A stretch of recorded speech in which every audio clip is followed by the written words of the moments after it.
कृष्ण, आप सबका बहुत बहुत स्वागत है। नृसिंह चतुर्दशी के इस पावन दिवस पर हम भक्तराज प्रहलाद के विषय की, प्रहलाद महाराज की शिक्षा के विषय में चर्चा करेंगे।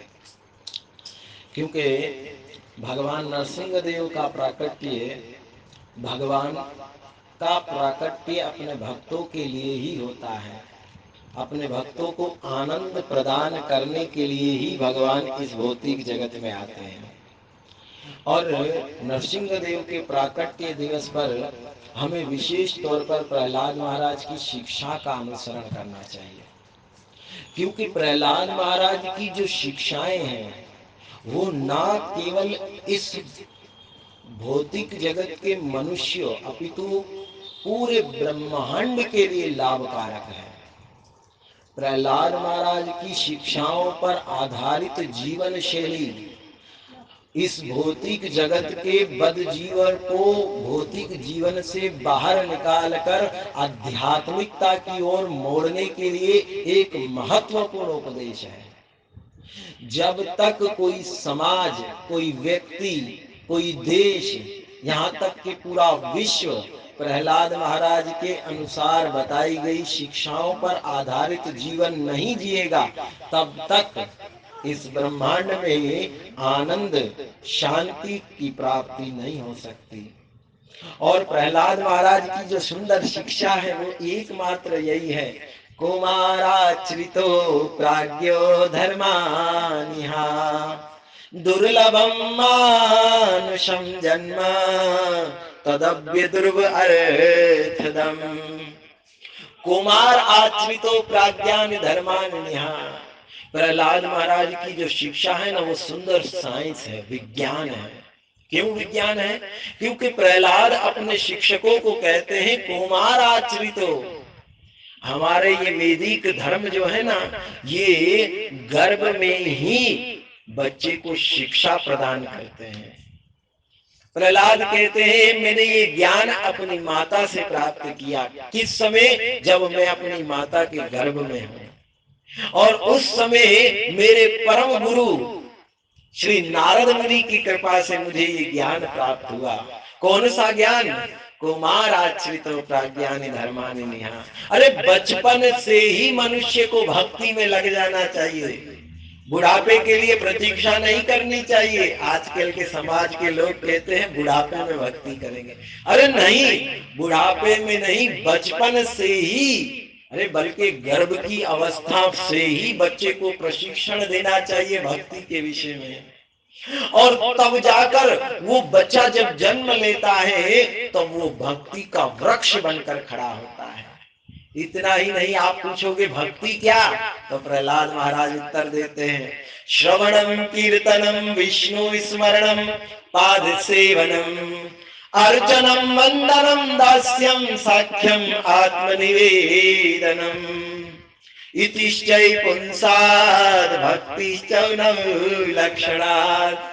अरे 9 प्रकार की भक्ति है, जिसमें से सबसे पहला अंग है श्रवणम, भगवान के बारे में श्रवण करना।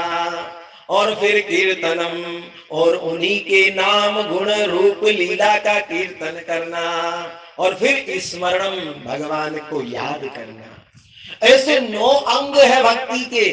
तो जब तक ये नवदा भक्ति के जो अंग हैं ये मानव समाज में अप्लाई नहीं हो जाते, मानव समाज में, मनुष्य जीवन में मनुष्य इन 9 अंगों को धारण नहीं कर लेते, तब तक इस पूरे विश्व में शांति, समृद्धि, आनंद नहीं छा सकता। क्योंकि ये एक वैज्ञानिक नीति है। एक वैज्ञानिक ढंग से प्रहलाद महाराज ने शिक्षा दी है कि मनुष्य समाज में कैसे शांति, समृद्धि और आनंद की प्राप्ति हो। आज पूरे विश्व में अशांति है, झगड़े हैं, उत्पात है, युद्ध चल रहे हैं। क्यों? कारण एक ही है कि भगवान से विमुख है जीव, कृष्ण भावना अमृत से विमुख है जीव।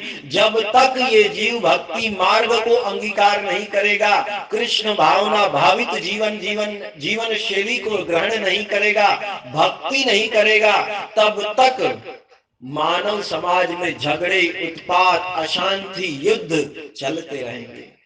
क्योंकि पूरे मानव समाज का केंद्र बिंदु एक ही है, वो है मेरे गोविंद भगवान श्री कृष्ण के चरण कमल में आश्रय प्राप्त करना। जब तक ये जीव भगवान के चरणों में आश्रय प्राप्त नहीं करेगा, तब तक ये दुखी होता रहेगा, होता रहेगा, होता रहेगा। तो आज नरसिंह चतुर्दशी के इस पावन दिवस पर हमें ये दृढ़ संकल्प होकर ये स्वीकार करना चाहिए कि केवल भक्ति मार्ग से द्वारा ही हम अपने जीवन को सुखमयी, समृद्धिमयी, आनंदमयी बना सकते हैं, दूसरे मार्ग से नहीं। क्योंकि यही प्रहलाद महाराज की शिक्षा से सिद्ध होता है। और इन्हीं प्रहलाद महाराज की शिक्षा और भक्ति के अनुसार भगवान नरसिंह देव का प्राकट्य हुआ। और भगवान नरसिंह देव का प्राकट्य ये दर्शाता है कि जब तक भक्त प्रहलाद महाराज की शिक्षाओं का कथन, प्रचार, अनुमोदन, संकीर्तन, भगवान के नाम गुण रूप लीला का गुणगान नहीं होगा, तब तक भक्त अवतरित, भगवान अवतरित नहीं होते। और जहां भगवान अवतरित नहीं होते, वहां पर सुख, समृद्धि, शांति नहीं छा सकती। इसीलिए प्रहलाद महाराज की शिक्षा को हर एक व्यक्ति, बल्कि पूरे मनुष्य समाज, पूरे विश्व को, पूरे ब्रह्मांड को उनकी शिक्षाओं को अंगीकार करना चाहिए। यही नरसिंह चतुर्दशी का महत्व है। क्योंकि प्रहलाद महाराज की के कारण ही भगवान का प्राकट्य हुआ। तो ऐसे भक्तराज प्रहलाद और नरसिंह देव भगवान की जय। हिरे हिरे